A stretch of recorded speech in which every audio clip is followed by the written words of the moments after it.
Assalamualaikum warahmatullahi wabarakatuh. Kami dari kelompok 5 akan menjelaskan tentang materi bioakustik dan melakukan percobaannya menggunakan aplikasi Soundmeter. Pengertian bioakustik. Bioakustik secara bahasa berasal dari kata bio dan akustika. Bio artinya hidup dan akustika berarti getaran atau bunyi. Sedangkan secara istilah, bioakustik merupakan bidang ilmu yang membahas tentang karakteristik suara, organ suara, fungsi suara, fisiologi suara, analisis suara, serta manfaat suara bagi makhluk hidup. Jenis-jenis bioakustik ada 6. Yang pertama itu adalah bunyi, yang kedua ultrasonik, yang ketiga suara, yang keempat bising, yang kelima alat pendengaran, dan yang keenam adalah vibrasi. Bioakustik digunakan dalam diagnosis maupun terapi dengan memanfaatkan sifat gelombang yang dapat dipantulkan, diserap maupun disentuh. Topik bioakustik adalah getaran atau gelombang sebagai sumber munculnya bunyi.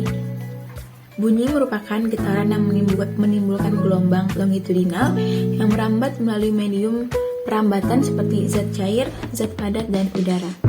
Sedangkan gelombang bunyi ialah gerakan dari molekul zat yang telah terkoordinasi serta menghasilkan gelombang dan mentransmisikan energi tanpa disertai perpindahan partikel.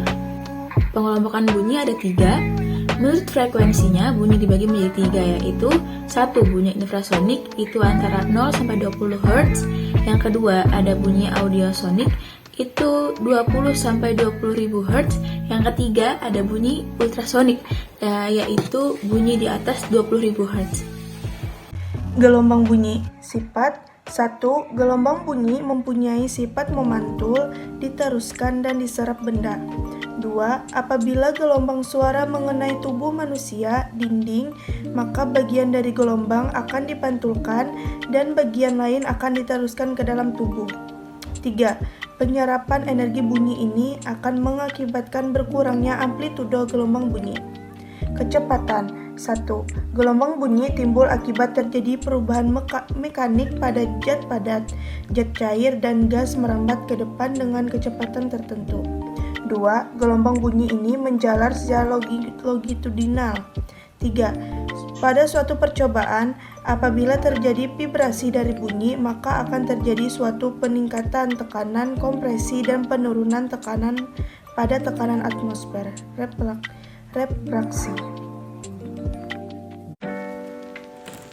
Mekanisme suara. Suara merupakan hasil dari modulasi udara yang keluar dari dalam tubuh makhluk hidup. Suara sendiri dari paru-paru penuh dengan uap udara dan melalui pita suara atau vocal cords. Kemudian udara melalui mulut dan sedikit keluar melalui hidung. Pembentukan suara akibat keluarnya udara dari mulut inilah yang disebut bicara. Mekanisme proses pendengaran manusia. Proses pendengaran manusia pertama dimulai dari daun telinga yang berfungsi menangkap suara di sekitar dan memasukkannya ke kanal atau lubang telinga.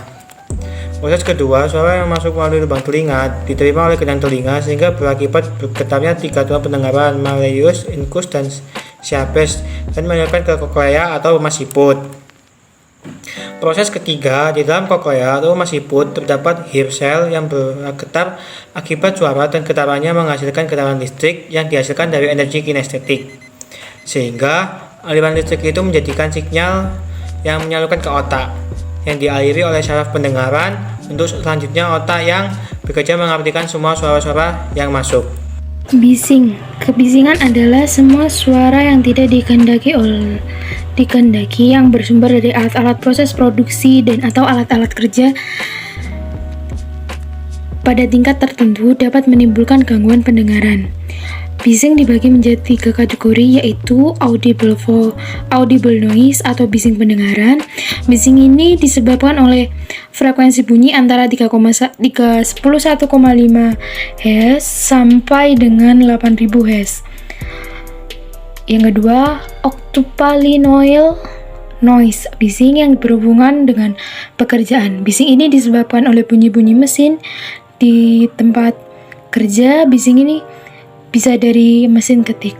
Yang ketiga, impulse noise atau impact noise sama dengan bising impulsif. Bising ini yang terjadi akibat adanya bunyi yang menyentak.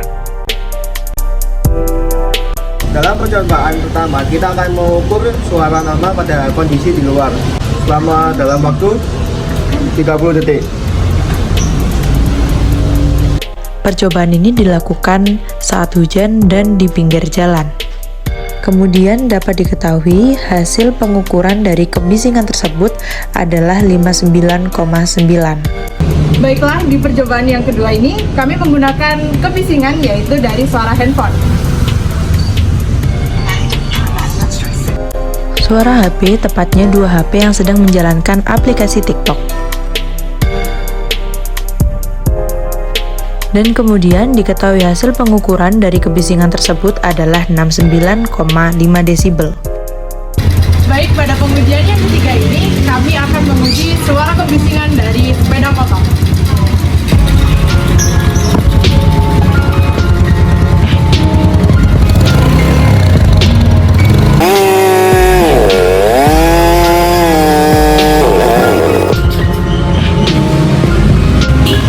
Hasil yang didapatkan adalah 75,4 desibel.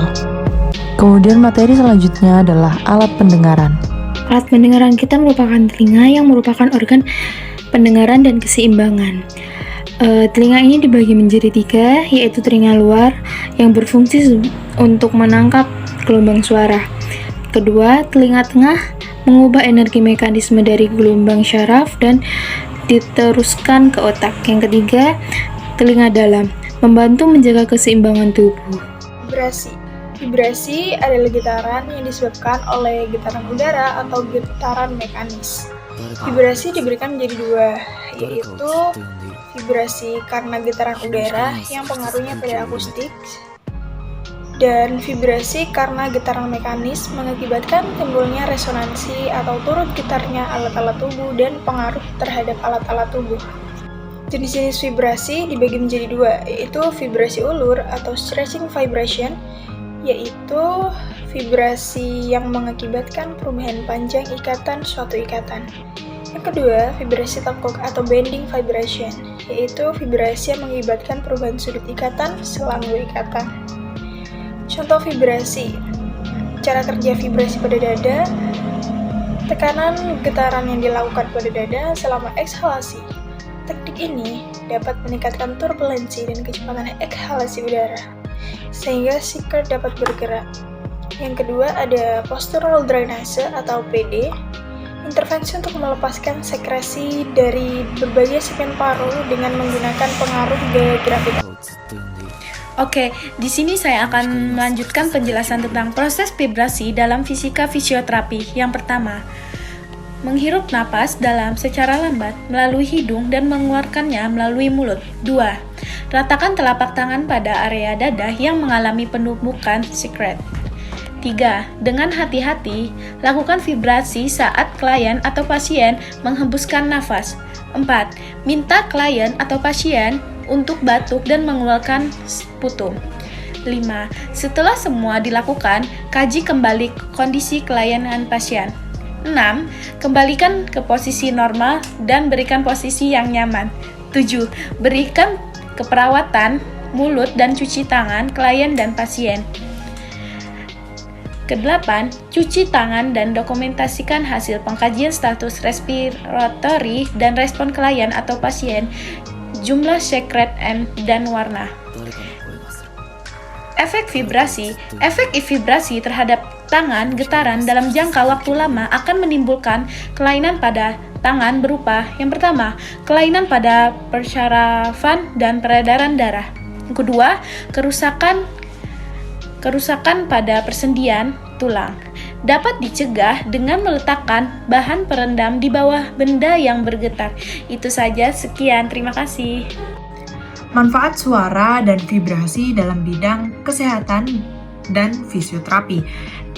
Vibrasi frekuensi rendah telah terbukti dapat meningkatkan aliran darah dan banyak digunakan untuk tujuan kesehatan. Nah, penelitian oleh Nakagami pada tahun 2007 menunjukkan bahwa vibrasi 47 Hz dapat menginduksi fase dilatasi dan meningkatkan aliran darah di kulit. Kemudian, Apabila diberikan pada frekuensi rendah, vibrasi dapat menurunkan risiko fraktur tulang, penurunan gangguan otot, peningkatan kekuatan otot, kemudian peningkatan proliferasi kondrosit, dan lain-lain sebagainya. Untuk penelitian sebelumnya juga menyatakan bahwa vibrasi pada 47 Hz juga dapat mempercepat penyembuhan luka, yaitu pada luka dekubitus stadium 1, luka dekubitus tipe injuri jaringan dalam, kemudian juga luka dekubitus stadium 2. Nah, penelitian lain yaitu oleh Syabariah dan Nurrahmah pada tahun 2015 menyatakan bahwa frekuensi 47 Hz dapat mempercepat penutupan luka diabetes pada subjek manusia. Sekian materi dari kami. Terima kasih. Wassalamualaikum warahmatullahi wabarakatuh.